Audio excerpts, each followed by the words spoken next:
Alrighty, my dear friends, good morning, good evening, good afternoon, good day. Welcome to the CES Letters podcast. My name is Easton. I will be your host, and I'm hyped for today's episode. Today we have probably one of the smartest people I've ever met. His name is Stanford Carmack. Now, Stanford Carmack, he goes by Stan. He has a linguistics and a law degree from Stanford University, as well as a doctorate in Hispanic languages and literature from the University of California, Santa Barbara. He specializes in historical syntax and textual analysis. He currently researches Book of Mormon syntax and lexis as they relate to English usage, and he is one of the heavy, big hitter contributors to the Book of Mormon Critical Text project with Royal Skousen. Now, links to this Book of Mormon Critical Text project are in the show notes and on our website, cesletters.org. This critical text project is important.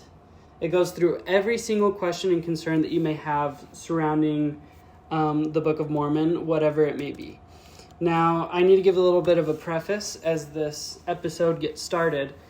Stan is absolutely one of the, for sure, smartest people I have ever met. It is almost overwhelming how smart he is. So as you listen today, he's going to be talking about some of the critiques and the biblical passages when it comes to the Book of Mormon and why those may be in there. But as you study, I may recommend that you pull up the transcript and read through it, because we get deep into some of this stuff, and if you're not following along, you might get lost a little bit. As well as after your study, please go check the show notes, because there's further research places that you can go. Stan, he himself wrote an incredible supplementary article and letter as a part of this that goes right along with this podcast. So I hope that you'll go check those out. I hope that you'll further your study, and I hope that you'll be able to follow along even as some of this gets a little bit complicated and complex, because he really hits it right on the head. He is just a genius. Now, without further ado, I present to you the CES Letters podcast with our good friend and brother, Stan Carmack. So as we get started, today, my friends, we are going to be talking about the King James Version errors that are in the Book of Mormon, and some of the italics issues, stuff like that. We'll explain the errors as we go forth, and the concerns that we're going to be talking about.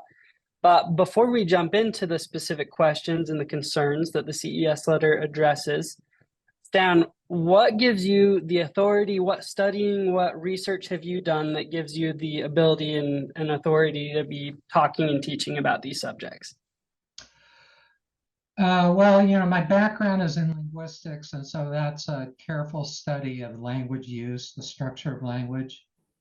That's my general preparation. The specific preparation was looking at the Book of Mormon and the Bible and very carefully and thoroughly comparing everything where there was matching at the level of a long phrase, or what we call clauses, or the sentence level, paragraph level.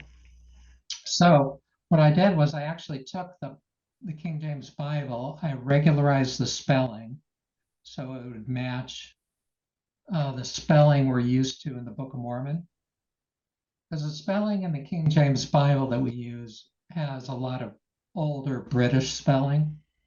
And the spelling we use in the Book of Mormon has a lot of newer American spelling. So I regularized those.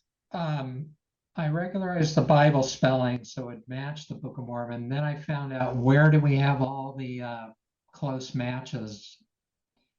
And there's a lot of short phrases that match, obviously, but I was looking for the longer ones. Above the level of 10 words, actually 15 words was about the number that my colleague and I decided on. I think he decided on 16 words. That's Royal Skousen. Everything above 15 words, so 16 words or more, the matching we found. And then he had done a close comparison of every word in those sections. And with a computer program that I made, I just verified that we were hitting all the sections. And it turned out there were 36 of them. Wow. Book of Mormon, and from 11 different books of the Bible. And then we just matched up. We compared every single word and found all the differences. We didn't focus on, say, just the Isaiah passages. We were careful to look at everything we could. And I would say that's what gives me some authority. Well, number one, thank you for all of your research and your expertise. I know I'm grateful for it, and I know our listeners today will be grateful for the sources that you bring to us and your expertise. As we get started, I'd like to read so just as a preface, this is the very first question in the CES letter. These questions we're going to be talking about today. It's page 1 after the introduction. These are the main beginnings of the CES letter. And Jeremy Urnels, he starts out with an excellent quote from Jeffrey R. Holland. And the quote says, "Everything in the church, everything, rises or falls on the truthfulness of the Book of Mormon, and by implication, the prophet Joseph Smith's account of how it came forth. It sounds like a sudden death proposition to me. Either the Book of Mormon is what the prophet Joseph said it is, or this church and its founders are false, fraudulent, a deception from the first instance onward." Close quote. That is obviously a big quote, and this can seem a little bit as a scary thing as we get started, especially for those who are having doubts and who are seeking for those answers. So for those of you who are listening, who are seeking, I would just invite you to listen today and have an open mind, because the things we talk about today and in the coming episodes as we continue learning about the Book of Mormon are important. Just as an introduction to this subject, this topic goes into, in the Book of Mormon, there are quotes from the King James Version of the Bible. Jeremy Urnels and other scholars claim that there are errors from this King James Version of the Bible in the Book of Mormon. The first question I'd like to ask you, Stan, is, are these claimed translation errors, are they actually errors? Yes, some of them are errors. Jeremy looked at the text carefully according to his letter, and he mentioned these errors. And yes, there are quite a few errors of translation that the translators made long ago for the 1611 King James Bible. And some of what they did was they brought it forward from the 1500s. So they used a lot of the work that was in the Bishop's Bible, which was 1568. And they were using a particular Hebrew manuscript called the Masoretic text. And sometimes later biblical research showed that there was an error in that Masoretic text.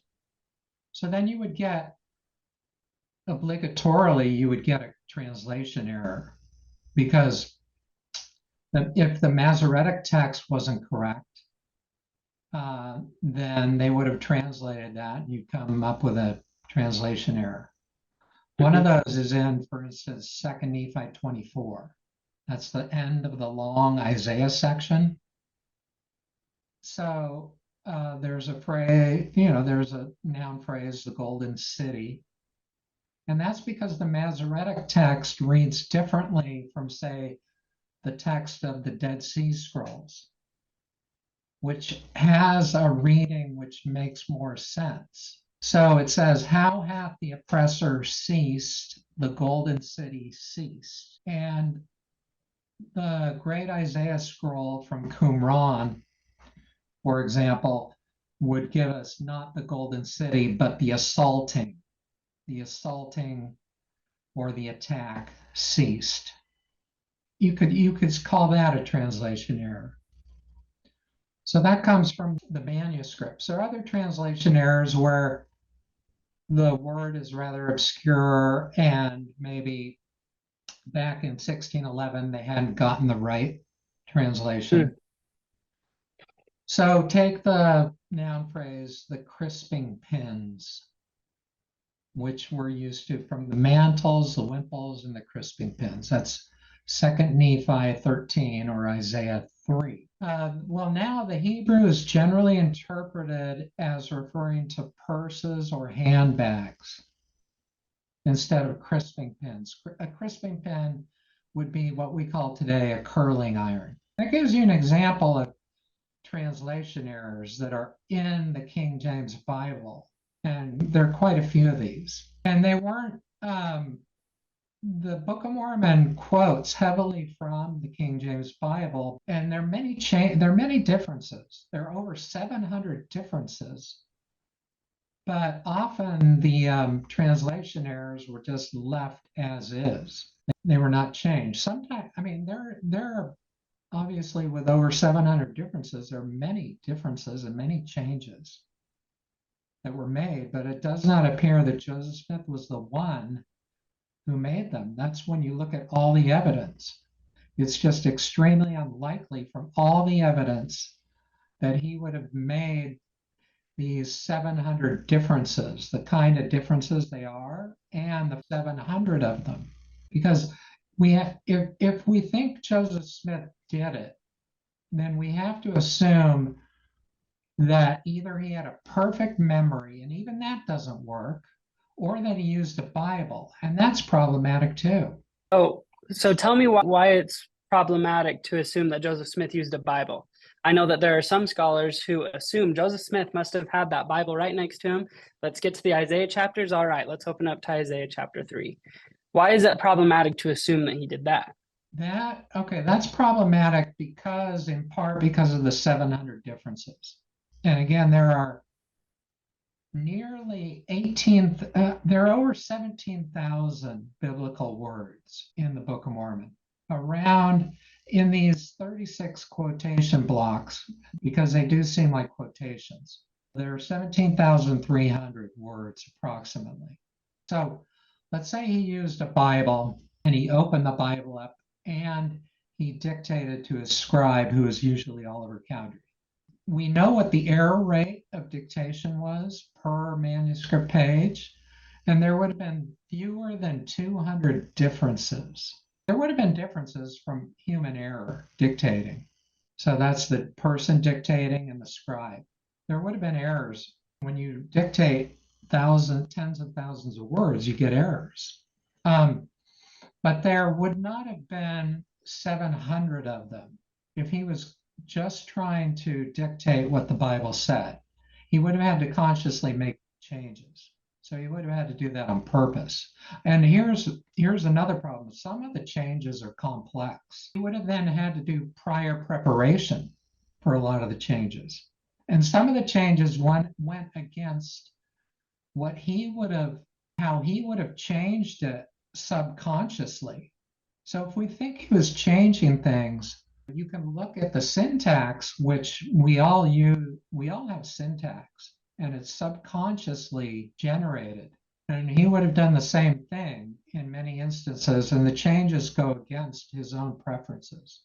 But okay, here's another issue with him using a Bible. Had he used a Bible, then he would have followed the chapter divisions from the Bible if he was relying heavily on the Bible.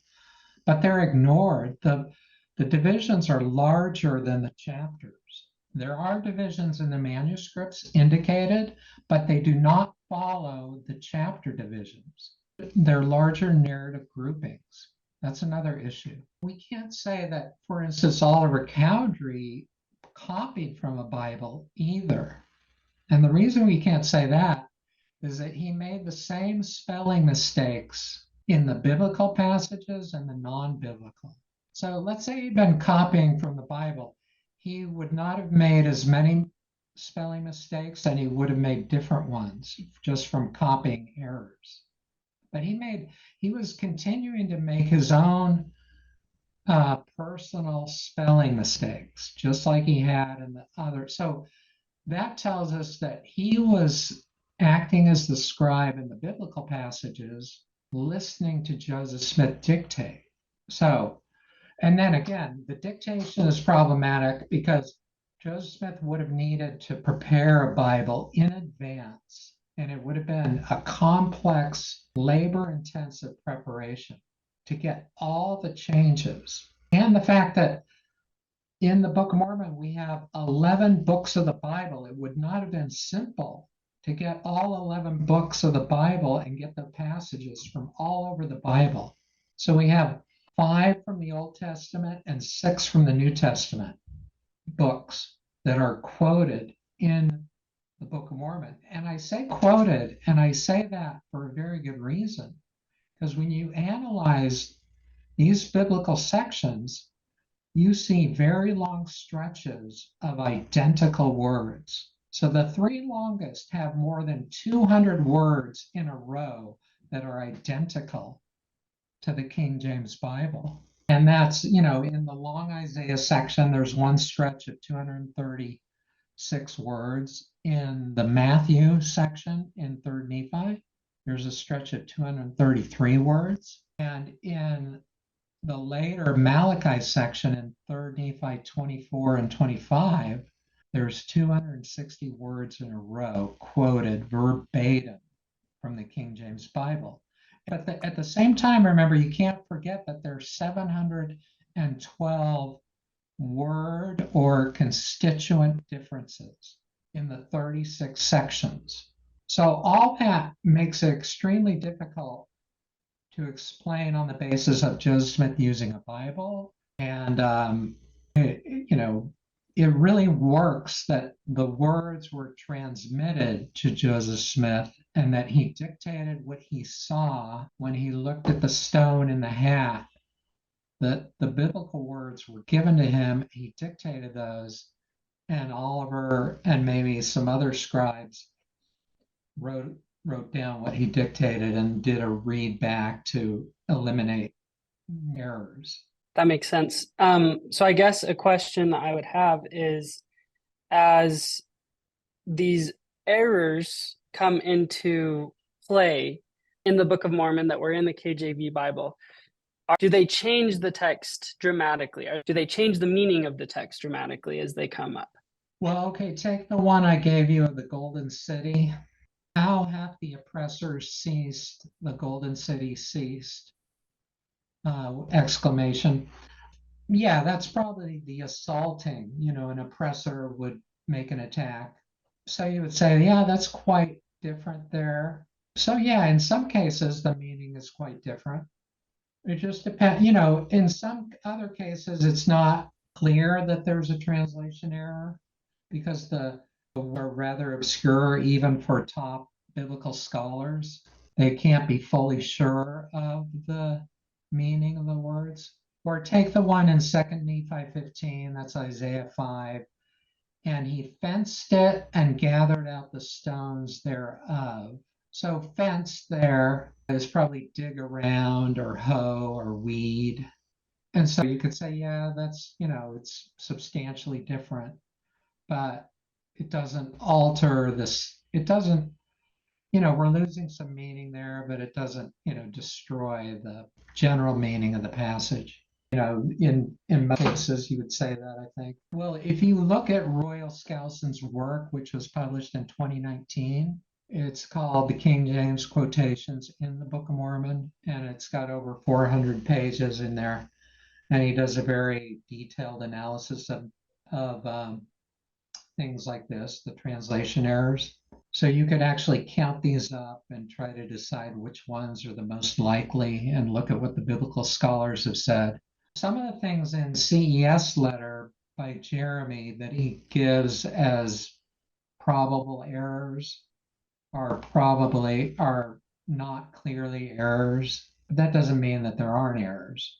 So, for instance, one of the things I remember seeing over 5 years ago when I first looked at it was he wrote in a footnote that the Hebrew word seraphim, meaning angel, the plural for a type of angel. In early modern English, so in the King James Bible, they would actually use the Hebrew plural seraphim and they put an English plural on there. So they make it a double plural, seraphim. So that's in the King James Bible. And that isn't a translation error. What that is what happens in languages all over the world. When you have a loan word from another language, you sometimes stick a plural ending, even though the loan word might be plural from the original, the source language. Okay, so that's not a translation error. That's just one example. So he slightly overstates the translation errors, but there are plenty of translation errors that just were quoted in the Book of Mormon. There are no two ways about that. But it doesn't, the evidence is stronger that it would have been extremely difficult, extremely improbable for Joseph Smith to have produced all the biblical material the way it is in the Book of Mormon. That's much stronger evidence than the translation errors. And the way that first question in CES letter is worded is a bit confusing because it makes it sound like it might have been, the errors might have been unique to the copy of the Bible that Joseph Smith had. Let me go ahead and read that question. What are the 1769 King James Version edition errors doing in the Book of Mormon, a purported ancient text? Errors which are unique to the 1769 edition that Joseph Smith owned at the time. Right, and virtually all 1769 editions had these errors in them. Anyone who had a Bible would have had those translation errors, and when they read Isaiah. So it is confusing there. It doesn't, it's too important, but it's worth pointing out. And then also the fact that there are many errors, but sometimes the way the difficult passage was translated back in the 1500s and for the 1611, even the way they did it, though it might not be the best translation, isn't necessarily a clear error because it is a difficult passage. Another question going along with the same mistranslation of things that Jeremy brings up is 3 Nephi chapter 13 is the same as Matthew chapter 6. There are supposed mistranslations in there, but then he brings up, then the Joseph Smith translation of Matthew chapter 6 is different than both of those. So how can both the Book of Mormon and the Joseph Smith translation of the Bible both be inspired per se, but both be different? Okay, so you're saying, so in 3 Nephi 13, it's different from the Joseph Smith translation, and it's so they're all three different from each other. Is that what you're saying? Well, so the 3 Nephi chapter 13 is the same as just the normal King James version of the Bible. Yeah. But both of those are different than the Joseph Smith translation of the Bible. Right. So because it's extremely unlikely that Joseph Smith produced the wording for the biblical parts of the Book of Mormon, he was given those words which just match the King James Bible there. Yeah, when he was doing the Joseph Smith translation, he was seeking inspiration from the Lord when he ran across something that he perceived to be wrong with the text. So the Book of Mormon might have the King James quote with some kind of less, shall we say, felicitous reading. Perhaps it could have been worded better, or perhaps there was an error and quotation was not altered when it was given to Joseph Smith, but that he received inspiration later that there might have been a better way to word it, for the Joseph Smith translation. That's a possibility. One of the things, actually, and it's in there, it's in Skousen's King James quotation book from 2019. And by the way, for our listeners, we have that book. It is linked on cesletters.org. So if you want to go read it, there is a link on our website for you to go ahead and check that out. Okay, great. Yeah, so he refers in that to the Joseph Smith translation, right? And the fact that sometimes when the manuscripts of the Book of Mormon, there were two of them, but mainly the printer's manuscript was used to typeset the 1830 Book of Mormon. And The printer's manuscript sometimes was correctly copied from the original manuscript, but then the typesetter made a change, an inadvertent change, and made an error. Sometimes the printer's manuscript was incorrectly copied from the original manuscript, and then the typesetter dutifully, set the type according to the error. So you can have errors at both stages that are in the 1830, and then those errors could be perpetuated, right, in the history of the text. So in some cases, in the biblical passages, there was an error, either by the typesetter or by Oliver Cowdery when he copied the original manuscript and made the printer's manuscript. I mean, any one of us copying 270,000 words is going to have an error rate, no matter how carefully we try to copy something. We make errors because we're humans. And when you have 270,000 words, and then let's say you do it for 2 to 3 hours in a row, towards the end of the time, your error rate goes up as you get tired. Okay, so I'm not disparaging Oliver Cowdery for making errors, or the typesetter for that matter.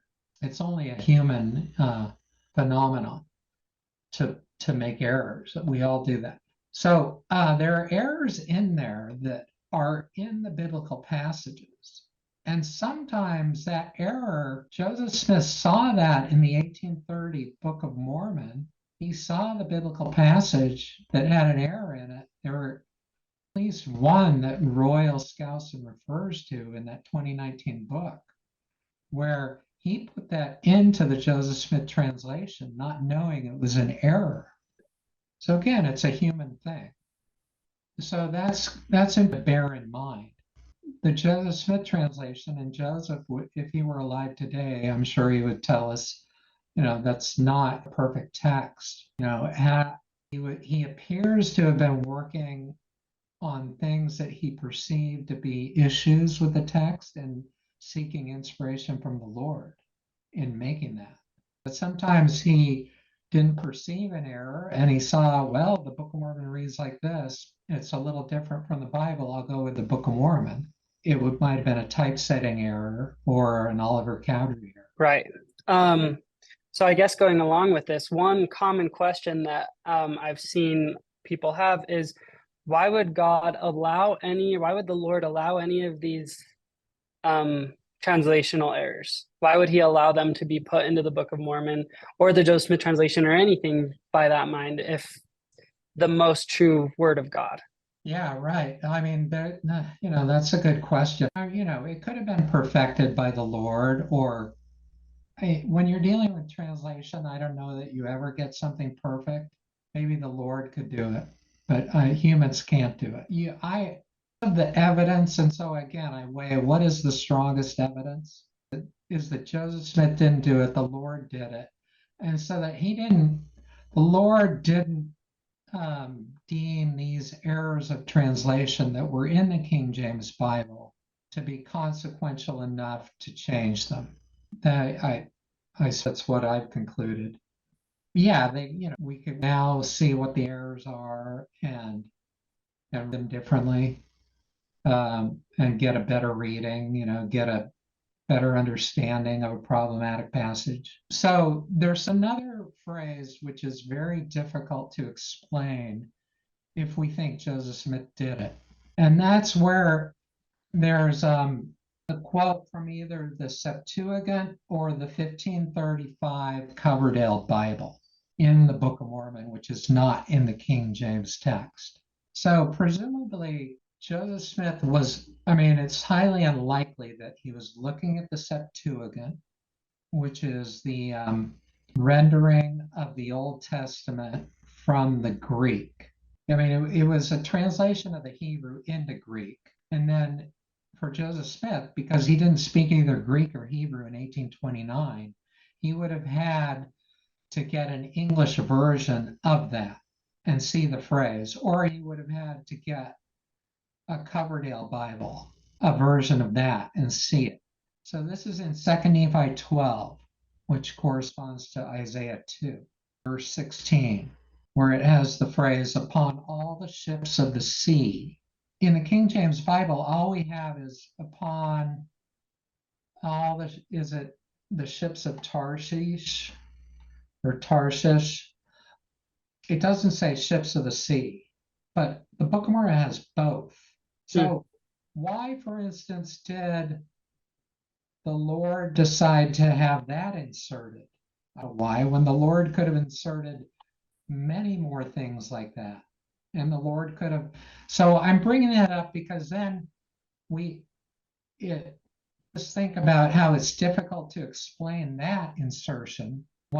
It's difficult for us to know why the Lord might have done that. Just as it's difficult to understand why didn't the Lord have the translation errors altered.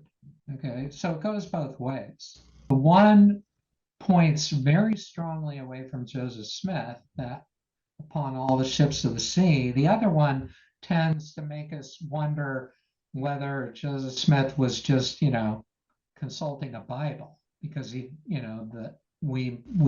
think that the Lord would correct the translation errors, but the Lord did both of those. And why, I don't know that we'll know that in this life. I love that point. And one scripture that I love that I feel like kind of goes along the same thing is Doctrine and Covenants, section 1, verse 24. Behold, I am a God and have spoken it. These commandments are of me and were given unto my servants in their weakness, after the manner of their language, that they might come to understanding. This is right near the beginning of Joseph Smith's prophethood. He is not the most smart man on the planet. He does not know everything that God needs him to know yet. He still has his weaknesses, and his manner of language and understanding isn't the most high. I don't want to talk down on the prophet Joseph, but it's not high there yet. It's not, he's not a brilliant genius yet at this point in his life. So the Lord is trying to teach him in his own understanding. The Lord isn't going to give him things all the way up here when Joseph Smith isn't quite there yet. And so that's one thing that I've liked as I've been studying this myself, is the Lord is just going to Joseph Smith's level. Here's how you can understand it. Eventually, Joseph Smith begins growing up a little bit more. His understanding grows, and that's when Joseph Smith and the Lord give us more things in the Doctrine and Covenants and whatnot. But right now, it's still at a low level. So in 1829, Joseph Smith knew one language, English, right? Yep. He was an American English speaker. And I know quite a bit about his grammatical tendencies because I've studied those. So I know the things that he preferred, and I look at things like that. And you can see that the Book of Mormon is very different from his own personal preferences. And you can also see the Book of Mormon is different from the language of better educated people who knew the Bible very well.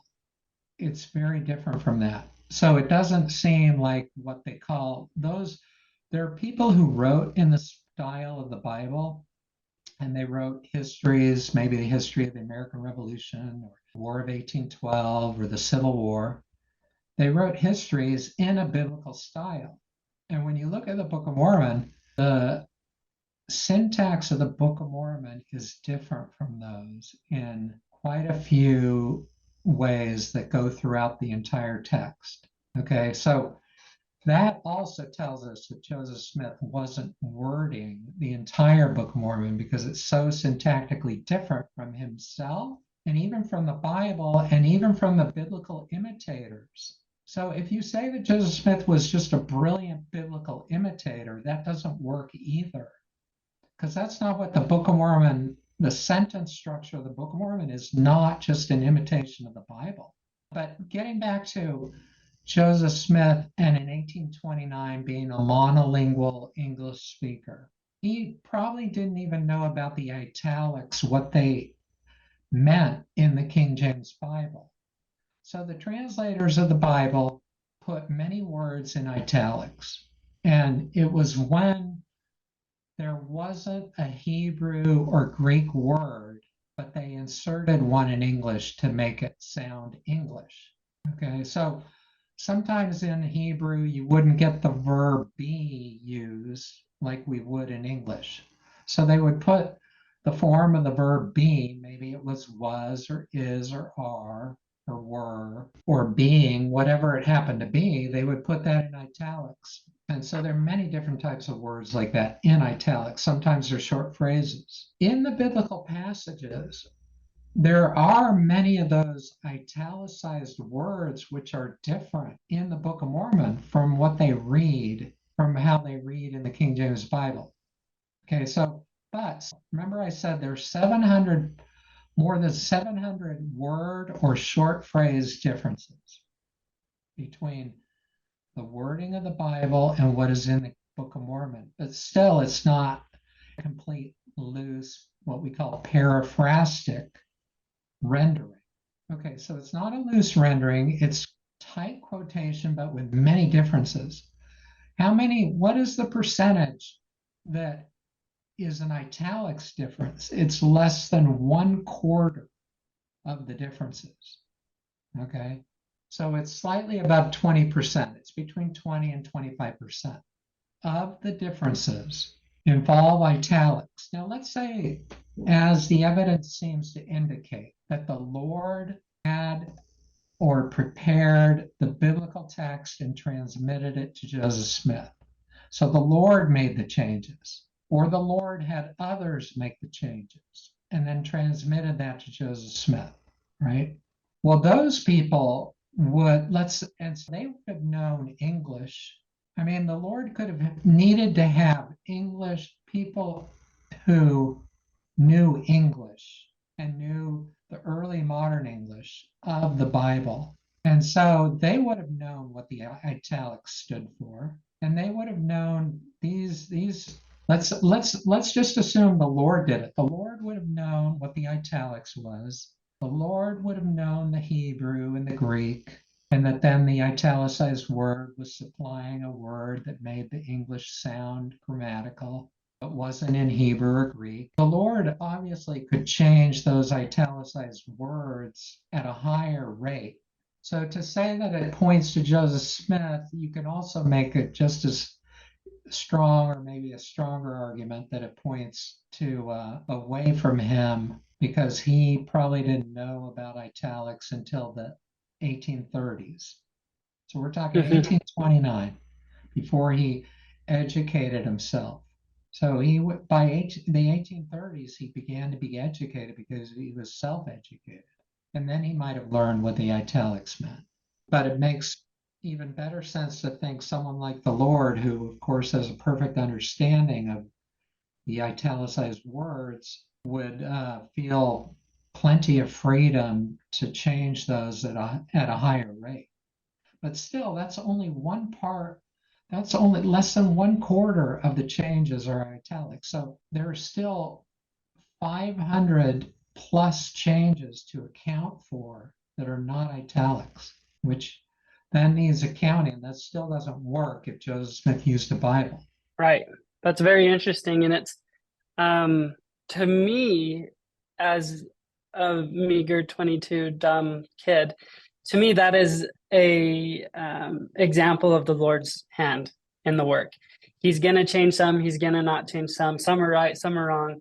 But he's going to teach Joseph Smith what's going to be best for Joseph Smith and the saints in that time, and looking forward to us right now in this day. What the Lord wanted the Bible to be in the Book of Mormon, and it had a choice to make. What Bible? We're going to use the dominant English Bible that the Lord had a hand in inspiring the translation of back in the early 1600s. And the Bible had been updated for 1769, and it had been updated all the way along. And the Lord chose to use that version to put in the Book of Mormon. Another version could have been chosen, but that's the one the Lord chose, and it was deemed by the Lord to be acceptable and a good one to put in there, because this is work that another scholar has done work on, and that's where, not talking about the biblical sections where you have sentence level matching, but where you have all the matching at a shorter sentences, and there's a lot of that, and those phrases also come from the King James Bible. the matching. So the Book of Mormon has plenty of matching elsewhere outside of the passages from King James language, which again, it would have taken an amazing biblical expert to insert all those matching phrases.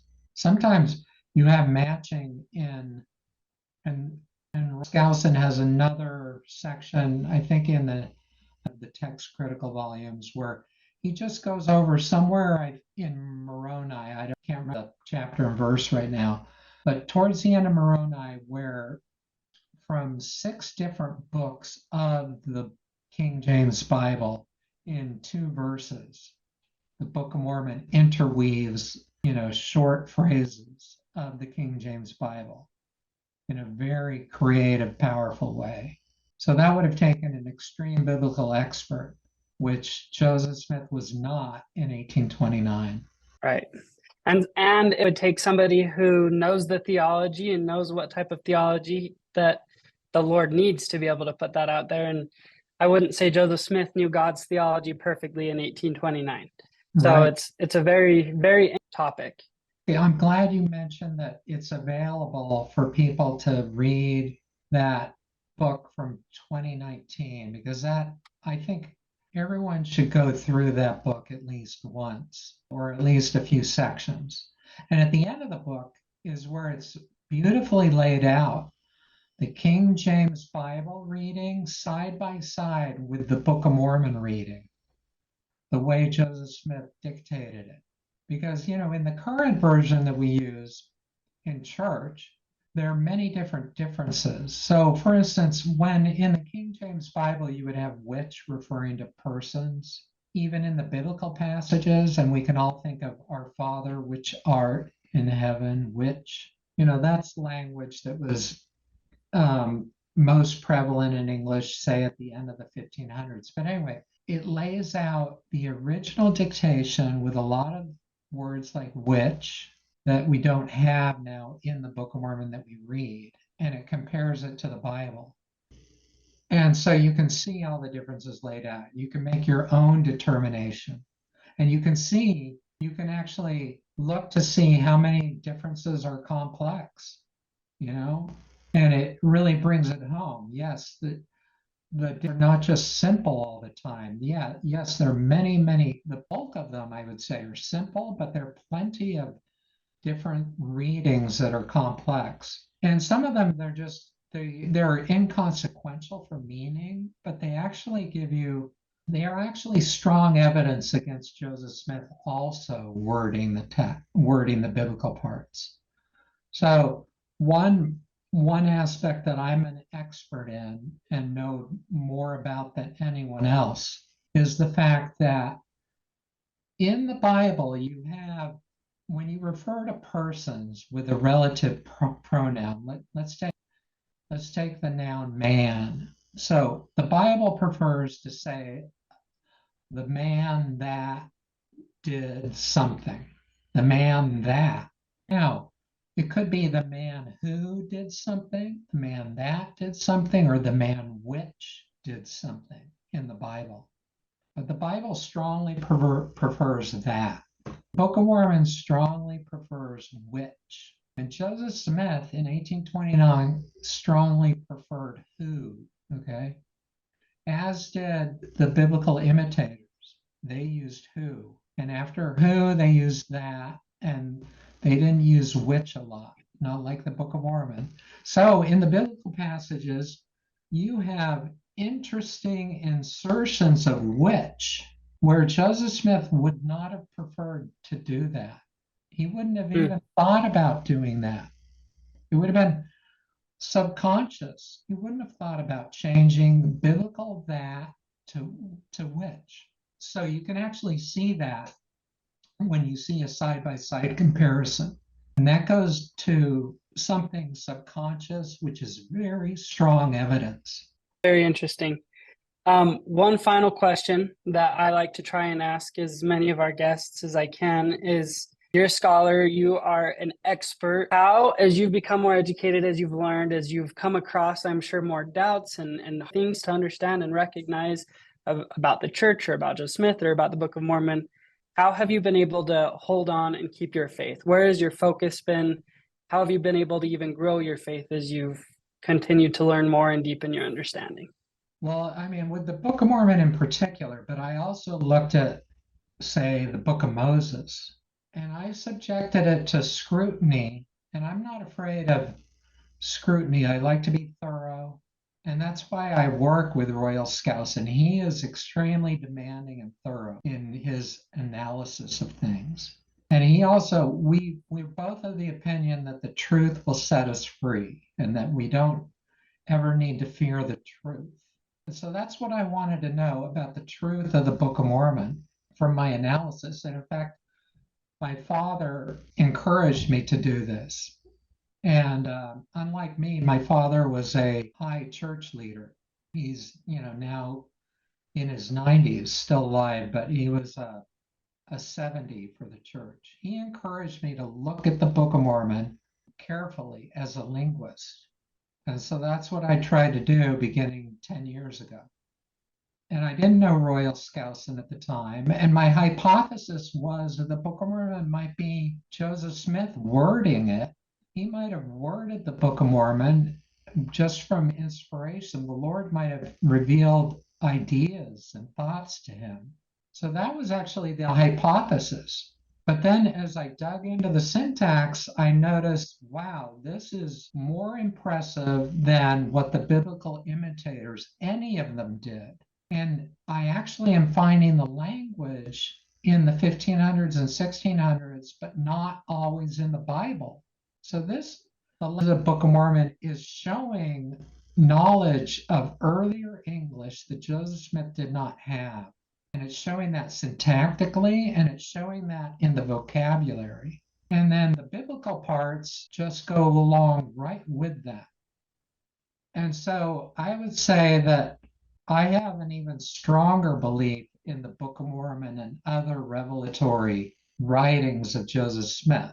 I guess I should say what he dictated, because he dictated to the scribe, but the Book of Mormon and his other dictated material shows, at times it even shows sophistication, and the sentence complexity is high, and it's better, as I said, than the biblical imitators who were more educated than he was, and who knew the Bible just as well as he did, and perhaps better. So for instance, there's one biblical imitator who came after the Book of Mormon, and he was a Shakespeare scholar. Yet the Book of Mormon is more impressive. It's so good at its archaic usage, so convincing, that it's beyond what a Shakespearean scholar did in 1860 in many different ways. So what does that tell you if you're honest with yourself? For me, to be honest with myself, I accept that Joseph Smith did not word the Book of Mormon. And when I look at other, like the Book of Moses, the Book of Abraham, I'm also impressed with the English usage in that archaic usage that goes well beyond what we find in pseudo-biblical efforts. So yeah, it's only strengthened my belief in Joseph's revelatory work, and that he got these from the Lord. Well, that is excellent, Stan. Thank you very much. And thank you for your time. Thank you for your expertise. Thank you for your responses to those who are seeking questions and doubts and concerns. I trust you. You, as you said, have been researching this for over 10 years. Jeremy Rennells and some of the other people who's answering, they have not been studying these things for 10 years. And so I think that it's important that we trust the scholars who've put their sweat, blood, and tears into these topics and the other topics. Thank you very much for joining us today, and I appreciate all that you've done. Okay, you're welcome. Thank you.